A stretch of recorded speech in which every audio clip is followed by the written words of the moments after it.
16세기 성자로 알려진 필립 네리라고 하는 사람이 있습니다. 당시 명문대학교 컨티넨털 대학 교성에서 한 법과 대학생과 나눈 그 대화가 오늘 우리에게까지 전해지고 있습니다. 네리가 이 학생에게 묻습니다. 왜 법과대학에 진학을 했는가? 법학 박사가 되고 변호사가 될 것입니다. 그 다음은 돈을 많이 벌어서 사랑하는 아내와 함께 행복하게 살겠지요. 그 다음은 변호사로서 명성을 날리며 살 것입니다. 그 다음은 몇 분의 질문이 흘러간 다음에 말문이 막혀버리고 말았습니다. 저도 죽겠네요. 그 다음은 대답할 말이 없습니다. 이 학생이 필립 네리에게 오히려 반문했습니다. 교수님, 그 다음 저는 어떻게 될까요? 그래서 복음을 전하고 인생을 논하게 됩니다. 청출어람. 이 학생이 네리의 제자가 되고 16세기에 더 위대한 성자가 되었다 하는 얘기입니다. 오늘 본문은 10명의 나환자들이 예수님을 만나고 병이 낫고 기적을 맛본 다음 그 다음 어떻게 되었는가 하는 얘기를 우리에게 전해줍니다. 오늘 본문을 통하여 하나님이 우리에게 도전하는 것입니다. 그대가 하나님을 경험하고 은혜를 받고 혹은 고난을 견뎌내고 질병으로부터 노임을 받은 경험이 있다면 그 다음에 어떤 변화를 경험했느냐, 은혜 이후 그 다음의 은혜를 그대는 알고 있는가 하는 것입니다. 오늘 설교 제목이 은혜 그 이후의 은혜, 은혜 그 이후의 은혜입니다. 예수님을 만난 그 다음에 여러분은 어찌 되셨습니까? 병이 노임받은 다음에 여러분은 어떤 변화를 경험했습니까? 재직이 되고 안수집사가 되고 권사가 되고 장로가 되고 목사가 되는 항존직 직분자가 되었습니다. 기름 부음을 경험한 다음 여러분의 삶은 어떻게 변화되고 있습니까? 하는 도전입니다. 병원 앰뷸런스 구급차를 운전하는 젊은 집사님이 계십니다. 걸핏하면 불평입니다. 위험한 운전을 감당해야 하는 일 자체가 불만스럽게 짝이 없었습니다.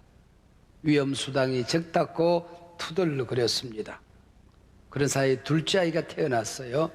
병원에서 간호사가 손가락을 셉니다. 하나, 둘, 셋, 넷, 10. 발가락을 세서 10. 아이가 정상이에요. 그 당연한 말이 어쩌면 그렇게 감격스럽든지 어쩌면 그렇게 감사하든지 눈물이 핑 돌았습니다. 그리고 보니 감사해야 될 시간에 불평했구나. 하나님을 찬양해야 될 시간에 원망했구나. 온몸에 화상을 입은 아이를 병원에 내려놓으면서 발을 동동 구르는 엄마의 모습을 보면서 온 가족이 교통사고를 당해서 피투성이가 된 채 실려오는 모습을 보면서 작은 병원에서 마지막 사형 선고를 받고 큰 병원으로 옮겨 놓은 다음에 그리고 보니 하루하루가 감사이고 하루하루가 하나님의 은혜 아닌 것이 없었던 게지요. 오늘 보면 사마리아와 갈릴리 사이 어느 구석진 마을에 나환자들이 모여 살고 있었습니다. 대개 유대인들이었습니다. 근데 그 중에 사마리아인 한 사람이 끼어 있었던 것 같습니다. 동병상련이었죠. 예수께서 지나가신다는 소문이 들렸습니다. 누구든지 예수를 만난다면 죽은 자도 살아난다는 것입니다. 달려나왔지만은 나환자의 신분으로 예수님께 가까이 갈 수가 없었습니다. 당시 율법으로는 사람들이 가까이 오면 나환자들은 입을 가리고 나는 부정하다, 나는 부정하다 외쳐서 사람들이 가까이 오지 못하게 만들었던 처지였습니다. 근데 예수님께 가까이 갈 수가 없었습니다. 그래서 오늘 본문 12절에 보면 멀리 서서 예수 선생님이 우리를 불쌍히 여기소서. 가까이 가지 못하고 멀리 서서 예수 선생님이여 우리를 불쌍히 여기소서. 이 한마디 말 속에 피 맺힌 한이 서려 있었습니다. 이 나 환자들의 고통이 어려 있었습니다. 가족으로부터 버림을 받았습니다. 보고 싶은 자식들, 손주를 볼 길이 없습니다. 저주받은 병으로 취급을 받았습니다. 먹고 살 길이 없습니다. 구걸이 쉽지 않았습니다. 치료의 길이 있는 것도 아니었습니다. 꿈과 희망, 미래가 다 사라진 비참한 상황이었습니다. 주님께서 이 고통을 하시고 가서 제사장들에게 너희 몸을 보이라 말씀하셨습니다. 가서 제사장들에게 너희 몸을 보이라. 고치시겠다는 겁니까? 안 고치시겠다는 겁니까? 어쩌자는 겁니까? 애매한 말씀을 하십니다. 순종하여 제사장에게 가지만은 10명의 나환자들이 예루살렘 성문을 열고 들어가는 순간 돌이 날아올 수도 있는 겁니다. 그러나 죽으면 죽으리라 하고 배짱과 믿음을 부립니다. 그리고 가죠. 그 다음 이어지는 14절이 퍽이나 재미있습니다. 그들이 가다가 깨끗함을 받은지라. 가다가 무슨 말일까요? 예수 선생이여 우리를 불쌍히 여겨주세요. 그럴 때도 나 환자입니다. 가서 너희 몸을 제사장에게 보이라. 나 환자입니다. 출발하여 용기를 내서 손잡고 들어갑니다. 나 환자입니다. 한참이나 가다가 그 얘기입니다. 마음속에 내적인 여러 가지 갈등을 이겨내고 가다가 깨끗함을 받았다 그 얘기지요. 오늘 본문의 핵심은 여기서부터 시작이 되어집니다. 한센 씨 병이 나았다고 하는 것은 죽을 병에서 살아난 겁니다. 저주에서 자유함을 얻은 것입니다. 버림받은 인생이 하나님으로부터 구원받은 것입니다. 그 다음에 무엇을 했느냐 하는 거지요. 우리가 신앙생활하면서 은혜를 입습니다. 기적을 경험합니다. 그때 위기가 있는 거예요. 병만 낫고 아무것도 얻지 못한다면 은혜를 잊고 그 다음에 은혜를 모르고 살아간다고 한다면 그건 은혜가 아닌 겁니다. 더 큰 저주일 수가 있는 거지요. 가난하게 살던 사람이 하나님께 기도하고 노력을 하고 지혜를 얻어서 부자가 되었습니다. 부자 되어서 돈에 파묻혀 살아갑니다. 믿음을 잃어버립니다. 주님을 놓쳤습니다. 그걸 어찌 우리가 축복이라고 할 수가 있을까요? 여기 감사하며 돌아왔던 이방인 한 사람만이 기적의 구원을 경험하게 된 것입니다. 이 땅에서 병 고침만 받은 것이 아니라 하나님 나라를 얻게 된 것입니다. 땅의 은혜를 받았을 뿐만 아니라 하늘의 은혜를 입은 것이지요. 여러분 기억하세요. 이 땅에서 어떤 은혜, 어떤 축복, 어떤 기적을 경험하든지 그 모든 것들을 품에 안고 예수님께로 돌아와야 한다는 것입니다. 당신이 누린 그 축복, 기적, 주님께로 돌아와야 완성이 되어지는 것입니다. 니체가 이 땅에 있을 때에 기독교 신학자들과 변정했던 기사가 있습니다. 니체가 말합니다. 니체의 변정의 말에 신학자들의 입이 봉해졌습니다. 성경을 읽어보니 하나님은 계신 것 같다. 예수님의 행적을 보니 예수님이 이 땅에 오셨다는 것, 나사렛 예수를 믿는다. 그리고 그분이 하나님의 아들이라는 것도 믿을 수 있을 것 같다. 그러나 하나님은 지금은 이 땅에 살아계신 것 같지는 않다. 하나님이 계셨다면 그분은 돌아가셨다. 예수 믿는 사람들을 보니 믿는 사람이나 믿지 않는 사람이나 추워도 달라진 게 없더라. 예수 믿는 사람들을 보니 그들은 신앙을 지팡이 정도로 생각하더라. 혼자서 있을 수 없으니까 지팡이를 짚고 살다가 이제는 병이 나았어. 복을 받았어. 고난이 사라졌어. 그럼 더 이상 하나님이 필요 없어서 지팡이를 버리더라는 것입니다. 네가 믿는 하나님이 이 땅에 지팡이 정도라고 한다면은 어찌 그 하나님이 살아계시다고 할 수가 있겠느냐? 만약에 살아계셨다면 누군가 하나님을 죽인 것 같다, 그렇게 말했습니다. 세상 사람들의 보기에는 그들의 눈에 비춰진 것은 우리가 달라지지 않을 때에, 우리가 변화되지 않을 때에, 세상 사람들과 뭔가 달라진 것이 없을 때에 너희들이 하나님을 죽였다고 얘기합니다. 병만 고침받고 도망간 9명의 유대인들도 예수 선생이여 우리를 불쌍히 여겨 주세요 외쳤어요. 그리고 제사장의 보이라 말씀하실 때 달려갈 수 있는 용기가 있었어요. 배짱이 있었어요. 그러나 병 나은 이후에 이 한 사람 이방인처럼 예수님께 돌아오지 않았습니다. 제가 오래전에 이 본문을 가지고 공부를 하다가 짓궂은 생각이 들었어요. 내 나름대로 상상의 나래를 피워서 그 9명이 어디 갔을까 생각해 보았어요. 첫 번째, 정말 나았을까? 제발이라도 되면 어떡하나 좀 경과를 지켜본 다음에 돌아가서 은혜를 감사해도 늦지 않았다고 생각했던 겁니다. 그러나 기억하세요. 감사는 즉시 하는 것입니다. 감사는 우선순위의 문제입니다. 먼저 감사하고 다른 일을 하는 거예요.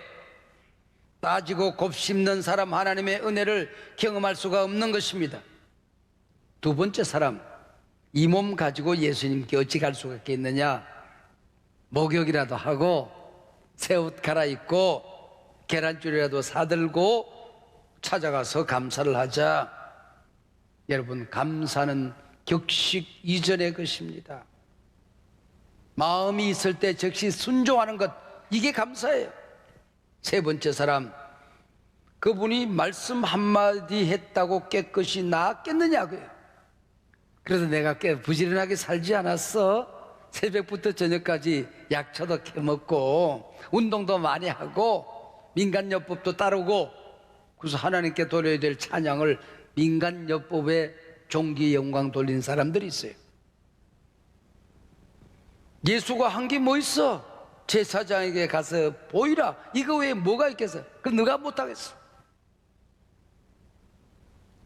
제사장에게 가 보이라고 말씀하신 것은 신분의 보장을 받으라는 얘기일 텐데, 출세한 다음에, 성공한 다음에 명함이라도 박아서 예수님께 찾아가 감사를 드려야지, 이 꼬라지로 어떻게 예수님을 찾아가겠어?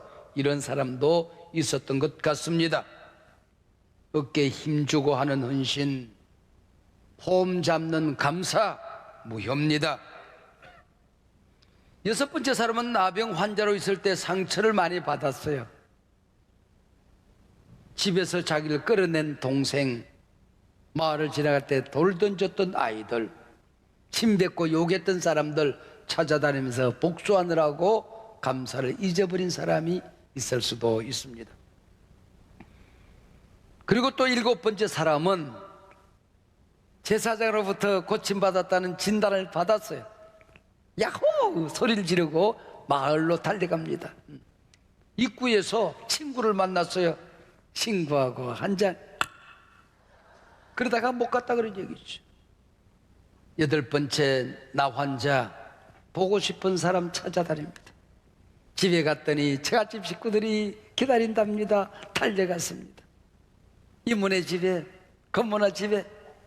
오늘은 초등학교 동창생들 초대해서 잔치하고 내일은 중학교 동창생들 만나고, 사람 만나다가 하나님을 잃어버렸던 겁니다. 마지막 아홉 번째 사람, 집에 들어갔더니 웬걸 찬바람이 휑 붑니다. 아내가 고무신을 거꾸로 신은 거죠. 그리고 물어봤더니 건넌 마을로 재혼해서 시집갔대야. 찾아갔더니 이사가고 없디야. 그래서 시집간 그 고무신 거꾸로 신은 아내 찾아다니다가 예수님께 못 돌아갔다. 여러분, 저희가 상상해 본 얘기지만은 있음직한 얘기 아니겠습니까? 우선순위입니다. 문제입니다. 여기 중요한 진리가 있어요. 우리가 믿음이라고 생각하는 것, 이게 믿음이 아닐 때가 있다는 거예요. 예수 선생이요, 나 좀 고쳐주세요, 불쌍히 여겨주세요, 부르짖는 거, 나병이 나은 거, 엄청난 기적. 예수님을 만나면 어떤 병에 걸렸다든지 낫는다고 그러더라. 치유의 능력을 믿는 거, 그거 믿음 아닐 수 있는 겁니다. 성경 공부 열심히 하고 여러분 지식을 가지고 있는 것, 믿음 아닐 수 있는 거예요. 중국 공산당에 종교국이 있는데요, 그분들을 제가 여러 사람 알고 만나고 그렇게 합니다. 근데 그분들 가운데 신학 박사도 있다? 예수 안 믿어. 신학 박사학위를 가지고 있어도 예수 안 믿어요.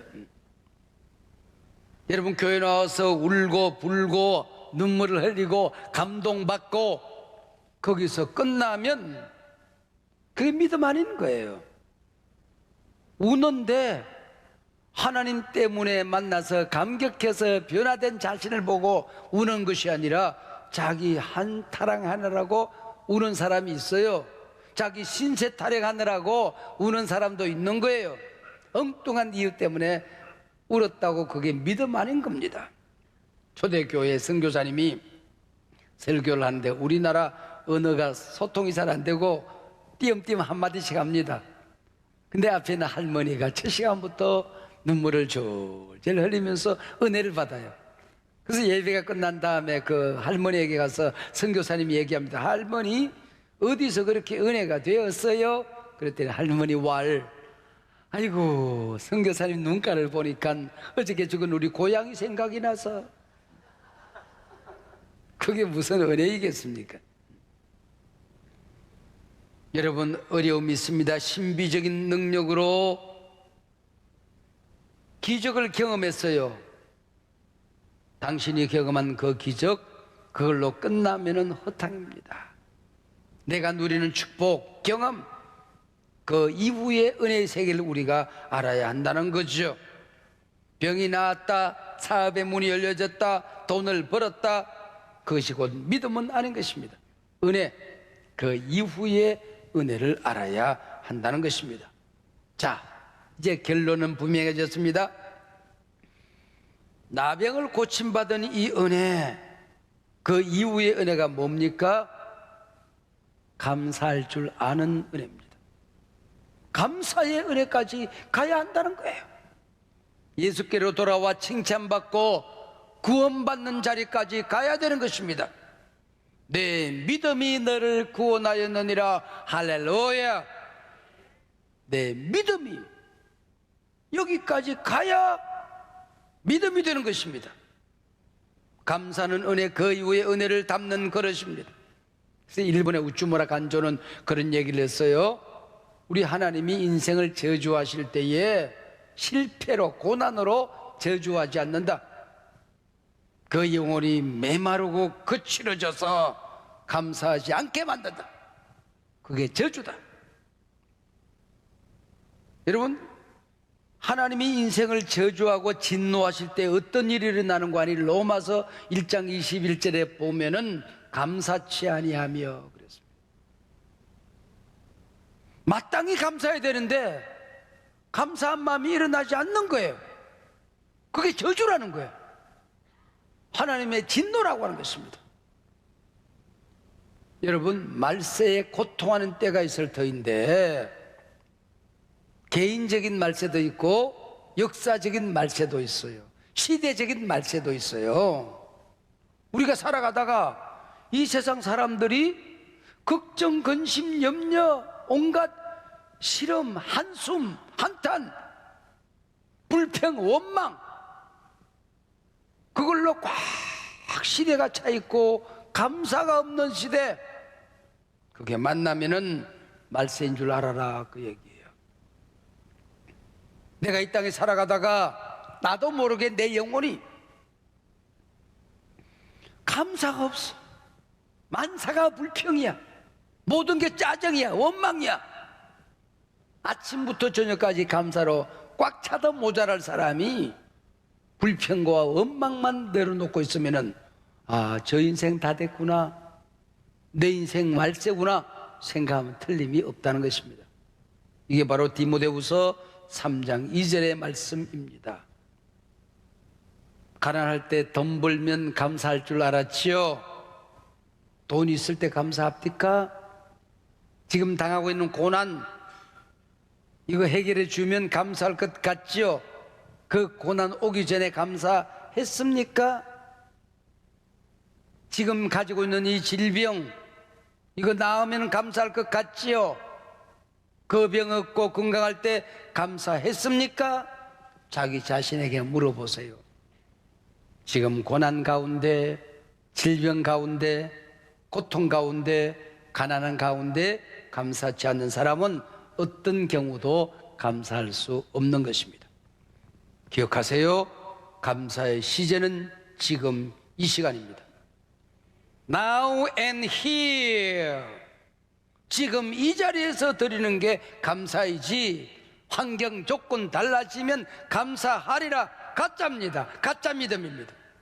Now and here입니다. 어거스틴은 말했습니다. 믿음, 소망, 사랑 이 세 가지는 항상 있을 것인데 그 중에 하나를 더하라고 한다면은 창세기부터 요한계시록까지 내가 읽었다 읽어보니 대답은 분명하다. 믿음, 소망, 사랑, 감사는 항상 있을 것인데 하나님 앞에 설 때까지 믿음 항상 있어야 된다. 소망 어떤 상황에서도 있어야 된다. 사랑 어떤 상황에서도 사라져서는 안 된다. 감사 항상 있을 것인데 할렐루야. 인생의 고난은 내 인생에서 하나님을 만나는 접촉점이었습니다. 인생의 고난은 내가 달라져 하나님을 평생 섬길 수 있는 복으로 가는 달이었습니다. 여러분이 잘 아는 대로 저는 어린 시절부터 내 아버지 안 계셔서 가난하게 살지 않았습니까? 내가 가난 때문에 얻은 복이 있어요. 새벽형 인간입니다. 60년을 새벽 4시에 일어나요. 그러면 남들보다도 2시간, 3시간은 더 살아가게 되는 것이거든요. 그 시간에 뭐 하겠어요? 그 시간은 내가 공부하고 하나님 만나고 내 인생의 발전을 위해서 애쓰는 시간입니다. 이건 누구에게도 제가 빼앗기지 않는 시간이 있는 거예요. 있는 거예요. 내가 왜 새벽형 인간이 되었을까요? 제일 먼저 새벽에 눈을 뜬 것은 우리 아버지가 살아계실 때 내가 아주 어린 나이에 우리 아버지가 양계장을 했어요. 그러니까 새벽 4시만 되면 이 수탉이라는 놈이 울어.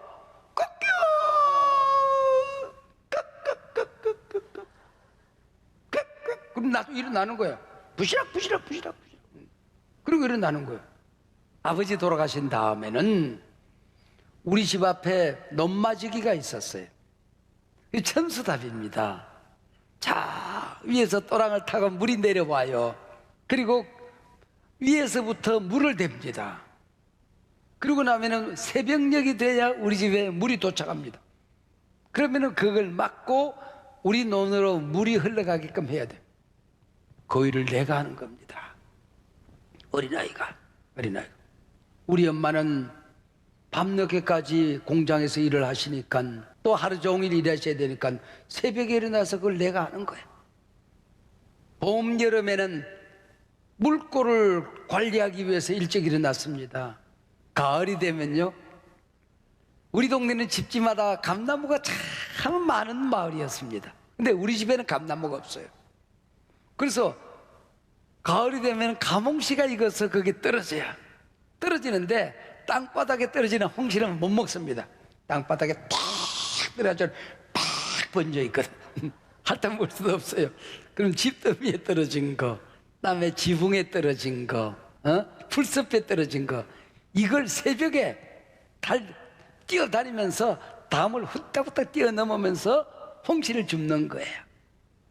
어머니 밤늦게 공장에서 돌아오면 배고프실 텐데 우리 어머니 먹어야지. 나도 배고플 때 우리 엄마 걱정하지 않도록 내가 홍시 먹었다고 얘기해야지. 그래서 우리 집에 홍시가 떨어지지 않는 거야. 그리고 홍시가 아닌 것들은 또 놔두면은 겨우 내 홍시가 되어가면서 우리 집에 양식이 되었던 겁니다. 겨울이 되면 또 왜 새벽에 일어나는지 아세요? 우리 집 앞에 아름드리 소나무가 쫙쫙 뻗어 있었어요. 우리 마을 뒷동산에 소나무들이, 큰 소나무들이 있었어요. 겨울이 되면 소나무 가지가 얼어요. 물이 그리 흘러가니까 꽁꽁합니다. 그리고 눈이 내려요. 눈이 밤새도록 눈이 내리면은 소나무가 그 눈을 못 견딘다? 무지건 부러져 땅에 떨어져져. 그걸 뭐라고 그래요? 설해목. 앞동산에서 뒷동산에서 설해목을 주워다 놓습니다. 그러면 그 개가 말라요? 마르면 제가 톱질을 합니다. 그러니까 어린아이가 새벽에 일어나는 게 습관이 된 거야. 그 60년을 그러고 살은 거예요. 여러분, 고난을 하나님을 접촉하는 만남의 시간으로 만들어내는 것이 은혜, 그 이후의 은혜입니다. 할렐루야. 이 시간 하나님께서 여러분에게 묻습니다. 도전합니다. 어떤 은혜를 경험했냐? 병 나았냐? 사업의 문이 열려졌냐? 고난이 사라지더냐? 남들 같지 못한 기적을 경험했느냐? 가업은 어디 갔냐? 병 나은 것만 감사할래? 구원받지 않았느냐? 하나님의 자녀가 되지 않았느냐? 천국을 소유하지 않았느냐? 네가 얻은 모든 걸 가지고 하나님께 나와야 하느니라. 할렐루야. 돌아왔을 때 뭐라고 그럽니까? 일어나라, 내 믿음이 너를 구원하였느니라. 예수님께 돌아와 받은 가장 큰 은혜는 예수님을 얻은 것입니다. 세상 다 얻고 예수 잃어버렸으면 당신은 거지가 된 겁니다. 모든 걸 다 잃어버린 겁니다. 세상 다 잃어버리고 예수 얻었으면 세상 다 얻은 겁니다. 영생 얻은 겁니다. 금생과 내생을 얻은 것입니다. 비참한 가정 환경 때문에 불행과 가난에 이골이 난 아이가 있었습니다. 술, 담배를 가르쳐 주던 동리 형이 아버지 역할, 또 술 선생, 담배 선생이 되었습니다.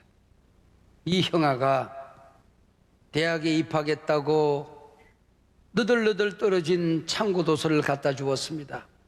그 참고도서와 씨름하다가 대학에 입학했는데 기독교 대학입니다.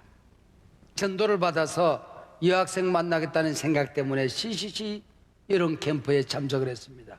재미있을 리가 없지요. 도망가다가 돌아왔습니다.